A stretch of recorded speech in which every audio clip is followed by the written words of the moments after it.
JoeMabello.com. In today's Daily Health, we have a story that really hits close to home. Our friend and correspondent Morgan Chesky was on a hiking trip in Utah recently. It ended up with him in the ICU. Yeah, he was diagnosed with high-altitude pulmonary edema, also known as HAPE. It's a condition that can affect anyone, and it can even be fatal. And Morgan is fine. He's here to talk about it with us. Thank goodness. Also with us is NBC News senior medical correspondent Dr. John Torres. Morgan, I can't believe this is only 2.5 weeks ago. Yes. Yeah. All How are you doing? Yeah. Appreciate you asking. Good to see you. I don't think I've ever met that more than right now. Very wild ride in that I went on a hiking trip here to an elevation that I didn't think would be an issue because I've been higher. And our hike at Bryce Canyon and at Zion, highest altitude about 9,000 feet.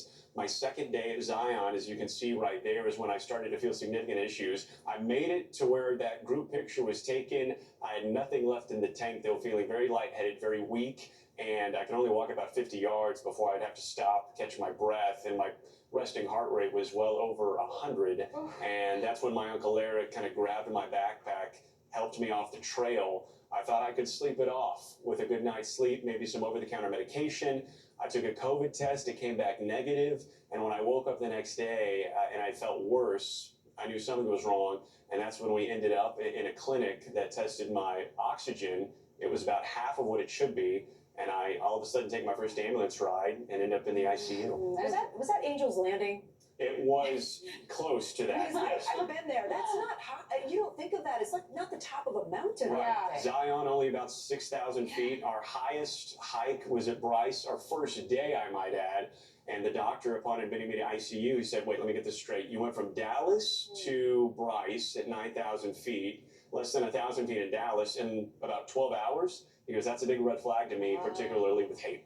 And you were also fit. You've hiked this sort of level before, so you were no stranger to this. I wonder, Dr. John, what should people know about it? You know, and this is very typical for what I see in Colorado, where people come in either with acute mountain sickness, which is kind of the lighter end of this, and people get headaches, fatigue, nausea, that kind of thing because they're at altitude. And then it can go to HAPE, which is the pulmonary edema he had. And then even more worrisome is a condition called HACE, which is high altitude cerebral edema, swelling in the brain. And those are conditions that can happen to anyone. It doesn't matter how fit you are, doesn't matter what your body looks like. It can happen to anybody.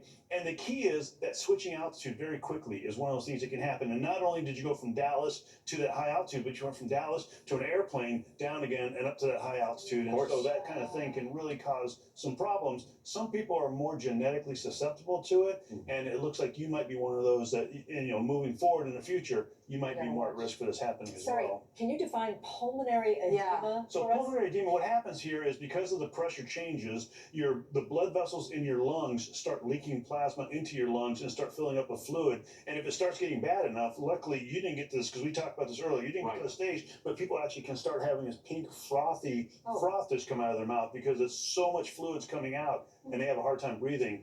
Oxygen saturation is down in 50%. Right, and I think just real quickly, what was scary is that my oxygen levels had depleted. Because of that, your heart is having to work overtime to get more blood to your body that has less oxygen. Doctor told me if I didn't come in when I did, essentially you either pass out from lack of oxygen or you have a cardiac event because your heart can't handle it. Wow. So, I mean, summer is around the corner. What should those who want to be active, want to hike, be looking out for? And again, the main thing is to make sure that you acclimate slowly. And we have a saying that you want to climb high, sleep low. And so climbing up in the day and then coming back to lower altitude to sleep is the key to doing that over a few days. You know, making sure you don't get off an airplane and go straight to a hike like this. You know, getting a day or two of rest can help. And there are some medicines that can help as well if you're susceptible, which is something you're probably going to be using in the future. Right, and Doc, I should add, I've been to Grand Teton National Park, hiked there alone. I took a medication in that case because I knew I was going to be going higher than 10,000 feet. I looked at my itinerary here. We're hitting 9. I thought it was fine. And 8,000 is kind of the key. If you're going above 8,000, think about it. I've used that oxygen that you can, bottles, canned oxygen.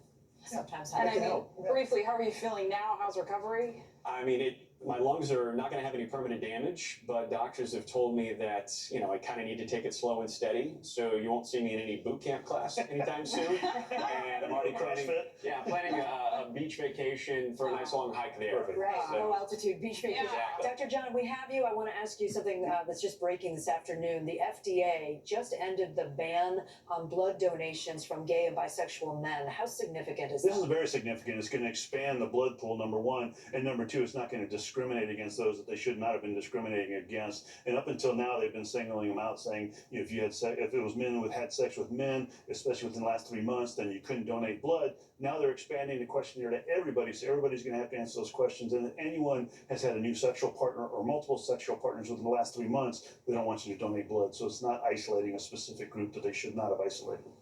All right, well, Morgan Chesky, great to see you, Great to see really. you. And Yeah. Dr. John, thanks for being here. You bet. Thank you all so much. There's more news ahead. Stay with us. I told myself I was okay with